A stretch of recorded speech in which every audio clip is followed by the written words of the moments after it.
Bismillahirrahmanirrahim. Assalamualaikum warahmatullahi wabarakatuh.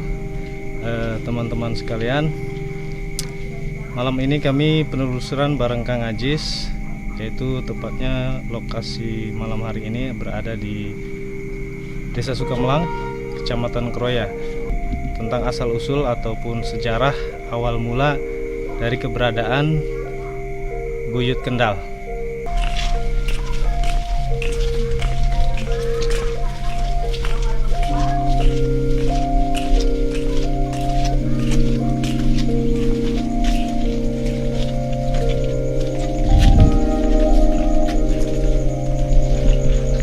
Terima kasih sudah hadir malam hari ini bersama kami dalam rangka penelusuran kita sama-sama di sini, yaitu di lokasi Desa Sukamelang. Tepatnya malam hari ini kita berada di Mbah Buyut Kendal. Sehubungan malam hari ini narasumber tidak bisa hadir. Assalamualaikum warahmatullahi wabarakatuh. Bismillah, insyaallah. Salam sejahtera, salam hormat sedulur selembur, khususnya para kru yang ada di sini. Terima kasih. Sebelumnya apa yang tadi disampaikan tentang keberadaan kita di area yang tepat, lebih tepatnya di dalam Desa Sukamelang, Kabupaten Indramayu, menelusuri sekilas salah satu jejak daripada yang mana orang sekitarnya mengatakan Ki Buyut Kendal. Iya, di mana Buyut Kendal ini salah satu simbolis saja yang mana pernah menjadi saksi keberadaan seorang tokoh alim ulama, bahkan seorang kesatria juga singgah atau hadir di dalam Desa Sukamelang. Dan salah satu saksi daripada singgah kehadiran beliau ini itu di area yang sedang kita datangi ini. Masyarakat sekitarnya menyebut dengan nama Ki Buyut Kendal. Buyut itu dalam arti rumah, ya, sebenarnya asal katanya rumah.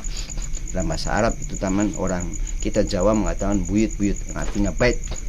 Nah, tempat ini dulu pernah disinggahi oleh seorang tokoh kesatria juga kekasihnya Allah, yaitu Pangeran Suryanagara. Iya. Jadi Pangeran Suryanagara ini yang mana beliau salah satu patih daripada Kasepuhan Cirebon yang diutus oleh Sunan Gunung Jati. Selain beliau kedatangan yang awalnya dari Kerawang sampai ke Cirebon, kemudian beliau akan menuju ke tempatnya lagi, dan salah satu tempat yang disinggahi beliau dari mulai daerah Banjar yang disebut Ki Buyut Banjar, Jati Barang sana, Bulak. Beliau meneruskan perjalanannya sampailah masuk ke daerah Sukamelang ini, dan beliau pernah singgah. Singgahnya beliau itu berada di area kita tempati ini yang tadi dinamakan Buyut Kendal. Kita ketahui, saudara pemirsa, saudara yang tahu akan keberadaan saksi daripada kesatria, bahkan seorang alim ulama, yang mana beliau berpikir ketika beliau asyik di keraton sana, beliau rasanya kurang puas, sehingga untuk menelusuri perjalanan beliau sebagai kesatria, bahkan seorang pilihannya Allah, yaitu kekasih Allah wali, beliau keluar dari tempat sana. Bukan berarti keluar ini dipecat, tapi untuk memperjuangkan masa Belanda pertama atau VOC saat itu.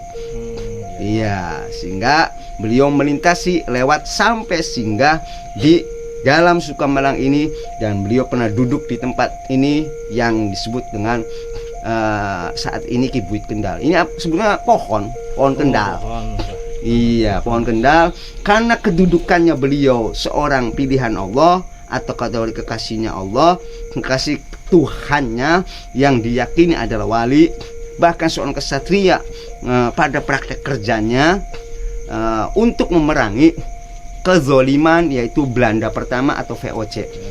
Iya, dan beliau pernah singgah lama di sini, yang sebelumnya sempat lebih lama lagi di daerah Banjar Jati Barang. Kemudian di sini pun kita berada di Sukamelang, khususnya warga Sukamelang harus mengetahui beliau pun pernah singgah dan menduduki salah satu singgahnya beliau, singgah dijadikan saksi Ki Buyut Kendal ini. Sekalipun ada orang mengatakan di area Buyut Kendal ini ada bedama, senjata lain sebagainya, itu adalah tapak tilas, di mana kategori seorang kesatria yang wijaksana sekala Pangeran Suryanegara ini, ya tentu saja ada peribahasa orang Jawa bilang sabda mandi cipta dadi idu geni. Sabdanya itu omongan, mandi, cipta, yang beliau mau cipta dengan izin Allah dadi idu geni. Idu kan asal blok menjadi api, jadi geni. Ini jadi geni artinya terjadi. Innama amruhu idza arada syai'an ayyakula kun fayakun, kata santri dengan ayat yang dijelaskan tadi, apa sesuatu yang tidak ada yang mungkin, tidak ada yang tidak mungkin, pasti terjadi kalau Allah berkehendak. Apalagi kategori seorang kekasihnya Allah yang saat itu adalah Pangeran Suryanegara, termasuk kesatria di lapangan atau di luar gitu. Nah, ini pertanyaan Kang Haji. Ya, boleh. Kenapa nggak disebut Mbah Suryanegara, Buyut Suryanegara? Kenapa jadi Buyut Kendal? Ya, terjadinya kenapa sampai hari ini orang umumnya menyebutkan tempat di sini mengatakan Buyut Kendal. Seperti tadi yang saya sampaikan sekilas, Kendal ini adalah pohon di mana beliau ketika berteduh untuk melakukan perjalanan sampai ke arah barat sana, dari timur, tepatnya dari Kecerbonan sampai menuju barat sana Kerawang. Ya, beliau sempat singgah di sini di pohon kendal. Iya, kurang lebih seperti itu. Ya. Kalau misalkan ada yang beredar di masyarakat gitu kan, ada peninggalan apa gitu, menurut Kang Ajis kira-kira apa benda itu? Ya, insya Allah, insya Allah, semoga biiznillah, dengan izin Allah.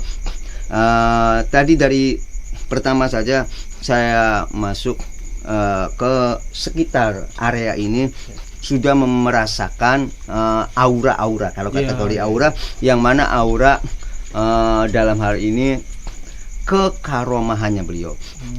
Untuk di mana tempat yang pernah beliau singgahi di pohon kendal ini, tidak hanya beliau singgah berteduh, tapi lebih dari itu karena seorang kesatria, bahkan dengan makomatnya, pangkatnya seorang kekasihnya Allah, Tuhannya, yang sabda mandi cipta dari idu geni. Sesuatu apapun di kentegnya hati bisa terbukti dan terwujud. Dalam hal ini, yang ketika ada satu benda atau apa, ya itu bisa terjadi. Iya, dengan kehendak izin Allah dan diizinkan Allah, kehendak Allah itu ketika beliau meninggalkan satu benda dalam kategori bedama ya atau pusaka, ya itu sangat kemungkinan sekali, sangat kemungkinan sekali. Ya itu untuk apa maksudnya? Itu untuk saksi. Nah, ketika di mana langit bumi ini juga ada golongan laqad khalaqtu minal jinni wal insi, ada golongan jin dan manusia. Sehingga saksinya itu ditinggalkanlah dalam bentuk seperti keris, bahkan sekecil-kecilnya akik, batu dan lain sebagainya. Ya. Untuk selanjutnya bagaimana kalau kita melanjutkan dengan mediasi atau mediator, melalui mediator dengan Kang Ajis. Barangkali ada yang perlu diungkap dengan cara komunikasi. Komunikasi dengan tadi penunggu yang dalam kategori penunggu ini bukan dari penunggu tapakan atau yang pernah disinggahi Raden Surya Negaranya, tapi khadam-khadamnya ya, yang betul. Biasanya ketika tapakan seorang kekasihnya Tuhan atau wali, ada makhluk-makhluk yang lain yang mengikuti karena magnet yang mampu berdekat seperti itu. Seperti yang tadi Kang Ajis bilang, ada aura di sini gitu. Jadi bagaimana sebaiknya mangga bila mana ada seorang yang mau untuk jadi media untuk komunikasi, khususnya penunggu ya. Dalam kategori penunggu ini bukan Pangeran Surya Negaranya, tapi para khadam-khadam atau pembantu-pembantu yang dalam kategori jin atau sekitar sejenisnya. Ini Kang Darmo siap untuk menjadi mediator. Kita akan coba, barangkali ataupun siapa tahu nanti kita bisa berkomunikasi dengan yang ada di sini untuk menggali ataupun mencari informasi tentang sejarah ataupun asal usul dari Mbah Buyut Kendal. Untuk Kang Ajis, mangga dipersilahkan. Bismillah, insyaallah semoga apa yang dimaksudkan dengan tadi kru saya diridhoi dan direstui oleh pemilik alam ini. Bismillah.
Tujuh lagi pengen ganggu, pengen soan seanak putu dermayu, khususnya sing anak nih kene.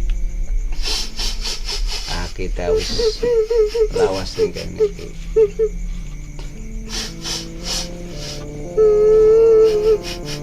Ya lu pitu dua gitu.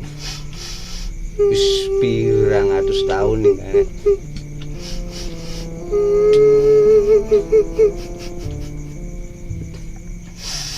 Yang beli nih kene ya pernah singgah nih kene. Suruh ya kita.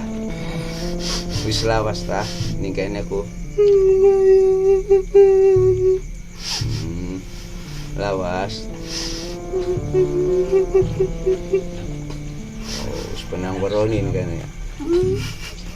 Jadi bener nih kayaknya tah pernah disinggahi. Maukah Pangeran Surya Negara? Bener gitu. Oh, ulah seanak putu sesedulur dulur selembur pengen silaturahmi sing jadi saksi tempat singgahe Pangeran Surya Negara sing disebut lo kene Buyut Kendal. Punten Kang Haji Ya mbah apa cewek apa cowok? punten iki aki tah Nyai. Nyai. Oh iya Nyai. Nyai punten. Nah, Kenapa nangis Nyai? Nangis kenapa Nyai? konon ya Nyi. Ya. Tempatnya orang layak Nyai. Pura kula seputu dulur selembur dulu tah berarti ngelorana dedorana tempatin karena kurang akure sapamikirane mbok ngarepe anane acara pin bisa diperhatina layake tempat ingkang dari saksi panjenengane kesatria Pangeran Surya Negara lan sampean sing pernah singgah nantu lawase penan kene Nyai sing kula sempat mau iya muga-muga pada melu berkahi maksud dan tujuan seanak putu dulur selembur nih kene ya Nyi. Amin. Kayak cukup semonten nganggo Nyai Nyi. punten. Ya mangga Nyai siapa lagi Nyai? Dua jenengan dua aran beli Nyi. Oh, ya wes. Oke. Iya Nyi. Ya wes sementara wes gimana Kru? Mangga.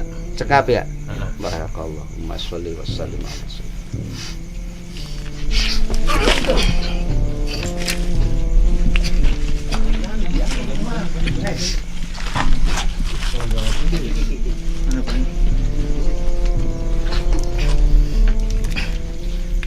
Air ya.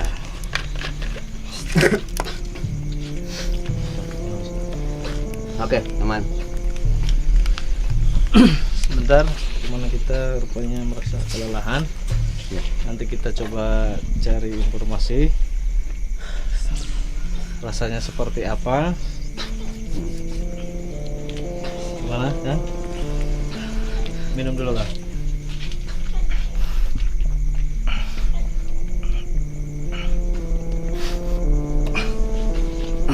Cukup Pak?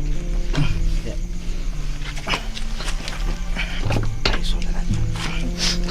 Baik, nanti coba kita tanyakan dulu ya. Gimana Kang rasanya? Apa ada yang dirasakan tadi? Ya cukup ini aja cukup apa menguras Tenaga ya, menguras tenaga berat ya. Iya. Sadar nggak tadi? Nggak sadar ya?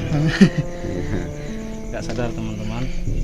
Jadi tadi ada yang kita coba komunikasi, ada Nyai yang masuk menginformasikan sedikit mengenai tempat ini ataupun Kebenarannya ya. kebenarannya Pernah disinggahi. dengan bantuan Kang Ajis. Jadi, tadi nggak ngerasain apa-apa ya? Capek ya? Cukup Oke. melelahkan lah. Terima kasih. Mangga. ayo Ya, begitu teman-teman ataupun pemirsa semuanya. Tadi barusan kita coba berkomunikasi lewat mediator, menggali informasi keberadaan ataupun sejarah ataupun apapun yang ada di sini. Dan tadi sudah kita dapatkan informasi, kita coba komunikasi dengan salah satu yang kemungkinan ada di sini ya, Ya. Kang Ajis. Ya. Nah, menurut Kang Ajis bagaimana itu tadi? Ya, Pak, insya Allah kurang lebih seperti itu. Tadi coba dengan mediator dengan Darmo, yang maaf kenapa adanya mediator yang dimaksud, karena umur dari selain manusia itu bangsa jin itu panjang-panjang, sehingga lebih dulu biasanya menempati area sekitarnya.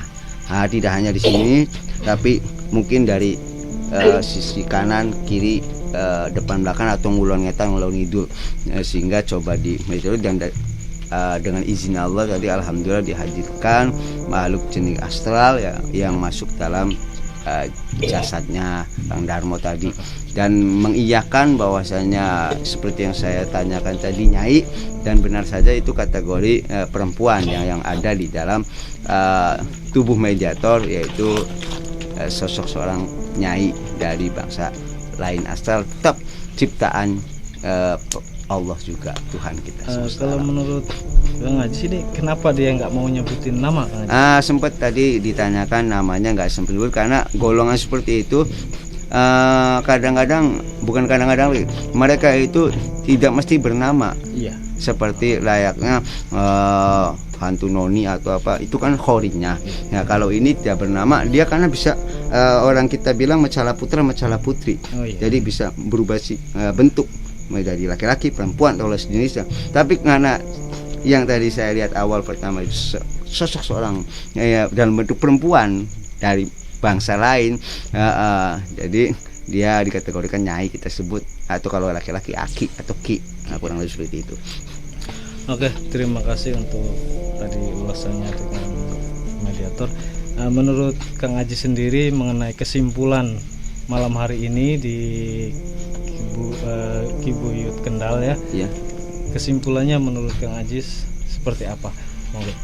Ya, insya Allah semoga berkah ridha Allah, yang artinya dari mengambil dari fenomena kejadian ini kita bisa mengambil di mana tadi